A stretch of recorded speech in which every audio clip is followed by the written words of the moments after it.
Pertama, kita akan memperbaiki seluruh puskesmas di Indonesia. Ternyata puskesmas kita sudah puluhan tahun tidak diperbaiki. Puskesmas harus menjadi benteng pertama yang menjaga kesehatan bangsa. Puskesmas adalah pintu pertama negara ketika rakyat sakit. Di sanalah ibu memeriksa kandungan, bayi mendapat imunisasi, anak diperiksa pertumbuhannya, penyakit dideteksi sebelum menjadi lebih berat.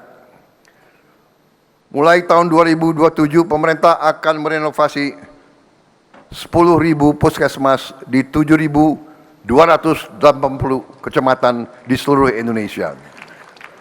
Setiap puskesmas akan memperoleh anggaran perbaikan sekitar 4 miliar rupiah.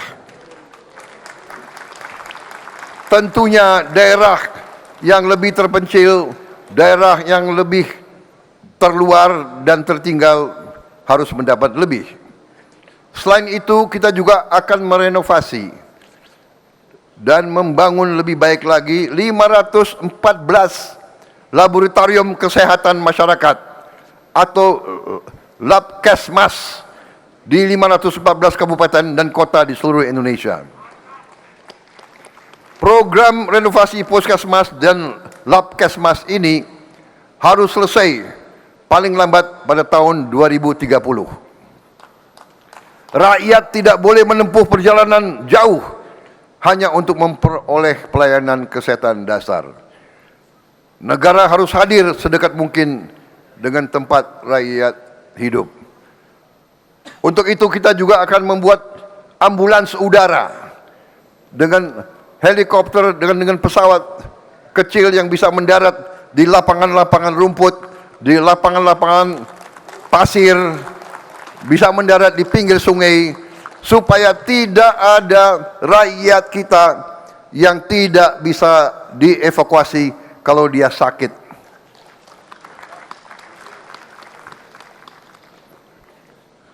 Saya mendapat laporan banyak ibu-ibu yang meninggal karena harus menempuh jalan 7 jam sampai 9 jam pada saat melahirkan.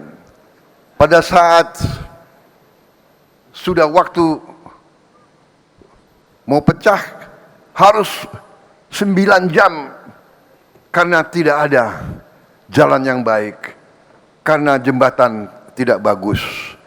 Akhirnya banyak ibu-ibu meninggal di daerah-daerah yang tidak jauh dari ibu kota. Untuk itu kita harus mencari terobosan inovatif. Salah satu jalan adalah ambulans udara, bahkan nanti juga tim dokter terbang. Kalau perlu, dokter yang terbang ke tempat rakyat sakit keras. Ya, Presiden Prabowo Subianto tetap menjalankan fokus utamanya dalam bidang kesehatan dan juga pendidikan. Di awal kepemimpinannya, cek kesehatan gratis sudah dilakukan, hampir 1,5 tahun berjalan, atau lebih dari 1,5 tahun berjalan. Sekarang fokusnya juga berjalan sesuai dengan target, begitu, di mana ada 10.000 puskesmas yang ditargetkan akan direnovasi dengan masing-masing mendapatkan 4 miliar rupiah. Masing-masing 4 miliar rupiah. Apakah ini efektif? Perbaikan puskesmas ini kita akan tanyakan. Sudah ada beberapa hadir narasumber yang hadir langsung di studio. Sudah ada Bapak Hariko Satria, tenaga ahli utama Bakom RI. Selamat pagi Bapak. Kemudian juga ada Profesor Trubus Rahadinsya, pengamat kebijakan publik. Selamat pagi Prof. Trubus. Dan juga ada DRG Widiawati, juru bicara Kementerian Kesehatan RI. Selamat pagi semuanya. Mungkin saya mau ke Pak Trubus terlebih dahulu nih. Sebagai pengamat, Bapak, dari kita kan sudah mendengarkan kemarin pidato Presiden. Mungkin untuk segmen ini kita akan fokus di kesehatan terlebih dahulu. Dalam pidato kemarin juga banyak sekali yang disampaikan mengenai kebijakan-kebijakan di bidang kesehatan. Namun sebenarnya yang paling mendesak untuk membaiki layanan kesehatan Indonesia ini harusnya seperti apa, Pak Trubus, pandangan Anda? yang harus diperbaiki adalah bagaimana agar puskesmas-puskesmas atau layanan kesehatan itu khususnya di wilayah 3T itu tidak jauh dari penduduknya. Karena selama ini itu banyak masyarakat atau warga masyarakat itu terbebani karena jauh jarak antara dia tinggal dengan pusat kesehatan masyarakatnya, khususnya itu. Karena di beberapa daerah di Jawa juga banyak satu puskesmas itu hanya ada di satu kecamatan. Nah, padahal satu kecamatan itu terdiri berbagai desa, ada 50 desa kira-kira itu satu kecamatan. Ini seringkali jadi lama waktu untuk ini jadi problem itu. Nah, yang kedua adalah masalah obat-obatan. Ini obat-obatan ini mendesak sekali karena selama ini obat itu seringkali hanya terkonsentrasi di rumah sakit di kota-kota besar. Nah, tapi semua kecil-kecil itu seringkali obat itu bermasalah, apalagi obat-obat yang berbau istilahnya ya high class lah katakannya mahal, ininya ini, dan apalagi kemudian dikaitkan dengan tenaga medisnya, misalnya dokternya harus spesialis dan sebagainya. Ini kan sesuatu yang memang mendesak sekali dibutuhkan. Nah, kenapa? Karena masyarakat sekarang menuntut layanan yang cepat. Itu yang problem pertama. Yang kedua adalah bahwa sebenarnya ini kebijakan pemerintah sangat bagus dalam upaya untuk mengejar istilahnya ketertinggalan lah setidaknya, karena di masa lalu memang perhatian terhadap itu memang agak minim gitu ya, meskipun memang ada prioritas, tetapi karena wilayah yang sangat luas seringkali dengan banyak wilayah yang terabaikan. Nah, karena itu kemudian sekarang menjadi problem adalah ketika itu mau direncanakan seperti itu, data itu harus konkret. Nah, data ini harus bisa diakses publik, boleh tahu titik-titik mana yang akan direnovasi, titik mana yang akan dibangun, sehingga masyarakat itu akan mengetahui semuanya. Karena selama ini masyarakat nggak tahu, tiba-tiba ujuk-ujuk, oh ini dibangun karena program prioritas. Nah, ini masyarakat nggak pernah tahu. Nah, ini kemudian juga apalagi kaitannya dengan 4 miliar itu, ini problem yang harus dibenahi, pengawasan yang ketat. Karena kalau tidak, potensi penyimpangan akan tinggi sekali, Pak. Apalagi kemudian di daerah ini seolah-olah ini proyek besar. Nah, apalagi kemudian di daerah itu, karena kepala daerah itu dipilih oleh rakyatnya sendiri, seringkali itu dimanfaatkan, entah itu kepentingan pencitraan politiknya atau juga untuk hal-hal yang di luar ketentuannya. Nah, itu menurut saya pemerintah pusat dan pemerintah daerah harus kolaborasi kuat untuk membuka data itu semua dan sekaligus untuk memastikan bahwa semua program yang disampaikan Presiden itu benar-benar terimplementasi di lapangan. Kira-kira itu, Mas. Mas Hariko, seperti apa seharusnya komunikasi? Pak Trubus tadi mengatakan bahwa sebenarnya transparansi data ini diperlukan supaya masyarakat nggak bingung, sama-sama harus mengawasi progresnya. Seperti apa? Ya, makasih Mas Reza. Yang pertama, kita berduka dulu ada gempa di NTT. Nah, kami mengimbau masyarakat untuk menjauhi wilayah pantai dan terus memantau akun dari BMKG. Nah, terkait dengan puskesmas ini, kita kasih latar belakangnya dulu. Nah, jadi gini, mengapa Presiden Prabowo itu sangat yakin kalau TNI, Polri, Jaksa, Bea Cukai, Bakamla, dan lain-lain itu bisa terus menjadi pahlawan rakyat. Nah, apa kaitannya dengan puskesmas? Jadi kapan Pak Prabowo mengatakan perbaikan puskesmas ini? Ini sudah lama sebetulnya, Mas Reza. Saya masih ada videonya itu, video lama itu. Kemudian Pak Prabowo ke Miangas sama Pak Menkes. Itu sekitar 6 hari lah kalau di sini, kalau naik kapal itu. Di Miangas itu nampak puskesmas dan posyandu juga ya, yang sudah puluhan tahun belum diperbaiki. 30 tahun ya? Ya. Puncaknya adalah pada awal Mei 2026, ketika itu ada acara di Kejaksaan Agung, ada penyerahan denda administratif penyelamatan uang negara 10 triliun lebih. Nah, Pak Prabowo bicara di belakang uang yang banyak itu. Kemudian Pak Prabowo mengatakan, ini bisa nih kita pakai uang ini untuk perbaikan puskesmas. Nah, apa pesannya di sini, Mas Reza sama Mbak Fatimah? Pesannya adalah, kalau aparat penegak hukum ini betul-betul serius memberantas korupsi, memperbaiki tata kelola, dan menyelamatkan uang negara, maka uang ini akan digunakan untuk perbaikan posyandu, puskesmas, sekolah, dan lain-lain. Jadi cara Presiden Prabowo menghormati aparatur kita, KPK, Kejaksaan, Polisi, TNI, dan lain-lain ini, dia menunjukkan bahwa uang yang kita lakukan untuk membela merah putih ini akan kita gunakan untuk membangun puskesmas. Pesan itu yang disampaikan oleh Pak Prabowo. Nah, itu kan ada 10 triliun tuh. Nah kemudian kalau mau bangun puskesmas sesuai dengan pidato Pak Prabowo kemarin, kalau satu puskesmas 4 miliar ya Pak. Artinya kan kalau 10.000 puskesmas 40 triliun. Ya. Kan masih kurang tuh uangnya. Makanya ada juga namanya pemangkasan BUMN. Ya. Jadi waktu Pak Prabowo jadi presiden, BUMN itu 1074. Kemudian diminta Pak Prabowo kurangi jadi 300. Sekarang sudah dikurangi dulu 290. Ya. Dari 290 itu kita sudah hemat 50 triliun. Oke. Artinya kalau 10 triliun tambah 50, kita sudah punya 60 triliun.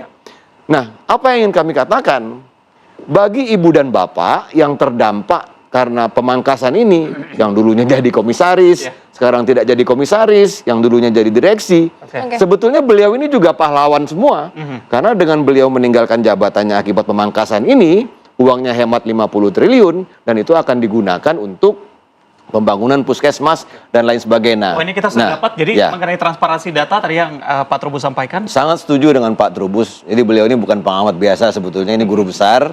Jadi guru besar dari Trisakti.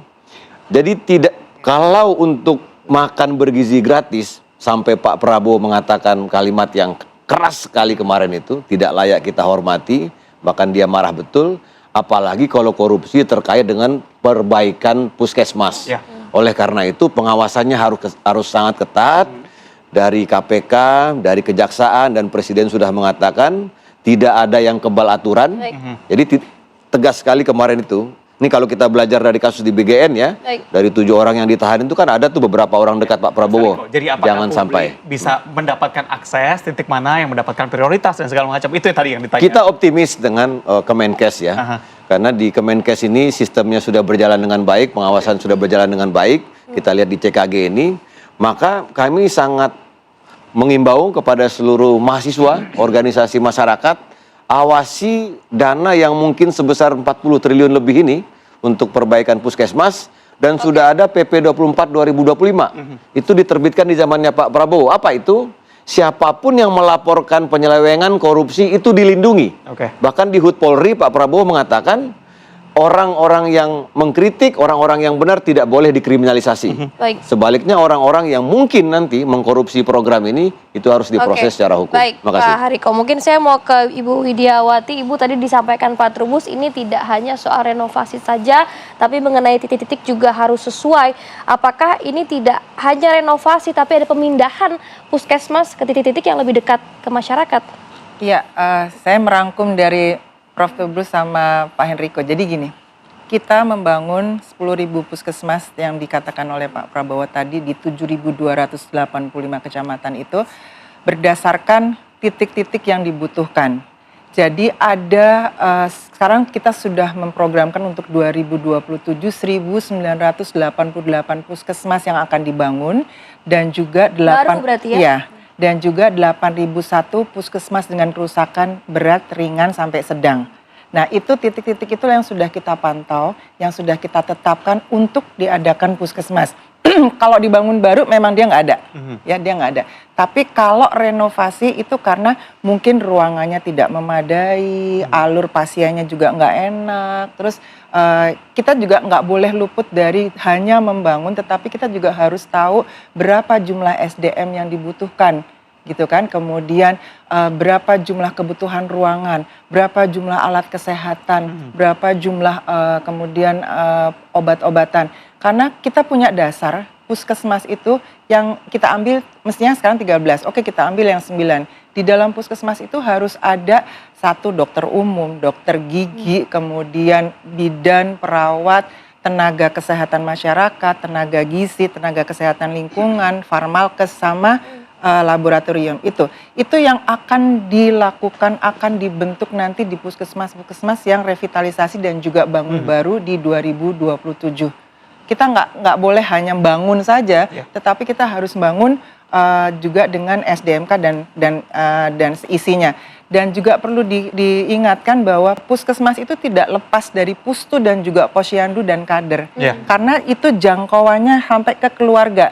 Nah, jadi sebetulnya kalau misalnya ada kalau di penyelenggaraan puskesmas di Permenkes 19 2024 dikatakan bahwa satu kecamatan, satu puskesmas yang membawahi 30.000 masyarakatnya yang belum punya rumah sakit. Tetapi jangan lupa kita punya pustu, kita punya posyandu, kita punya kader. Kader itu kan hidupnya di dalam rumah kita sendiri. Kader itu kan ibu kita atau bapak kita. Nah itu dia sudah terlatih, terpelajari, dikasih pelatihan. Ya. Jadi jangkauan yang terdekat adalah pustu, posyandu, kader yang ada di keluarga yang nanti akan kalau misalnya ada keluhan mereka yang terdekat pustu. Pustu juga ada tenaga kesehatannya yang sudah dibagi. Kemudian nanti akan dirujuk ke puskesmas. Jadi kalau bisa memang dengan adanya revitalisasi atau penambahan puskesmas 10.000 itu diharapkan bahwa puskesmas itu bisa tempat orang untuk sehat, tetap sehat atau menjaga tidak menjadi jatuh sakit parah. Nah, masuk gitu. ke cek kesehatan gratis supaya bisa dicek resiko kesehatan. Itu dia, makanya dibutuhkan kan tadi ruangan yang sesuai, kemudian SDMK-nya, tenaga kesehatannya yang mumpuni. Terus kalau misalnya ada alat, dia tuh bisa mengerjakan alatnya dengan baik. Karena kan nggak dipungkiri memang beberapa tahun, 2 tahun yang lalu kan juga dibagikan alat untuk puskesmas. Nah itu harus bisa difungsikan lah. Jadi jangan cuma diplastikin aja gitu, tapi difungsikan sehingga puskesmas itu akan bisa melakukan yang pencegahan, misalnya screening gitu kan, screening CKG, paling dasar CKG deh, tensi, tekanan darah kan, kemudian kolesterol, kemudian apa, nanti baru kalau ada yang ditemukan sesuatu baru kita rujuk. Nah, kalau ngomongin soal rujukan, kita naik dari puskesmas ke RSUD. RSUD kan juga menjadi concern dari Pak Prabowo begitu ya. Revitalisasi RSUD ini kan dibutuhkan begitu ya. Apa dampaknya dan bagaimana cara revitalisasi ini supaya tidak ada ketimpangan? Kalau tadi misalnya puskesmas kan bisa merata ke seluruh wilayah, diharapkan seperti itu. Tapi RSUD kan juga ada kelas A, kelas B, kelas C, kelas D begitu. Bagaimana ini bisa dilakukan? Nanti mungkin bisa dijawab usai jeda ya. Tetap bersama kami di Abang Siap Pagi.